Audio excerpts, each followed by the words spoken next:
Bom dia, meus amigos e irmãos. Tudo bem com vocês? Eu queria destacar alguns pontos da lição de hoje, dia 7 de setembro. Senhores que são escravos. Aqui, o texto base encontra-se em Efésios, capítulo 6, versículo 9, que diz o seguinte: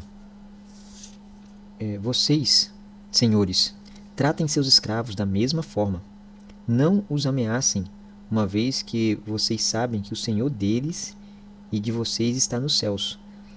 E ele não faz diferença entre as pessoas. Então, nesse versículo, nós encontramos aqui a orientação de Deus para os senhores de escravos. Diz o seguinte: tratem seus escravos da mesma forma.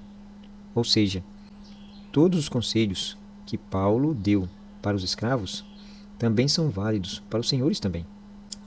Diz o seguinte: sirvam aos seus senhores com a mesma boa vontade, como seguindo ao Senhor e não aos homens.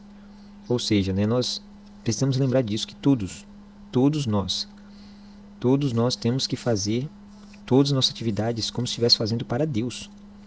Todas as nossas atividades. Temos que lembrar de alguns pontos, alguns princípios básicos para nortear os nossos relacionamentos. O primeiro, Deus é o nosso Criador. E Ele tem todo o direito sobre todos nós. E temos que entender que hoje dia 7 de setembro, aqui no Brasil, é comemorada a independência do Brasil. E nós temos que todos os dias lembrarmos que nós dependemos de Deus. Nós dependemos de Jesus.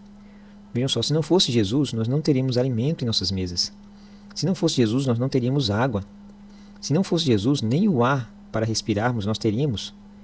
Nós dependemos totalmente dele e às vezes não percebemos isso. Olha só, e Jesus nos deu exemplo.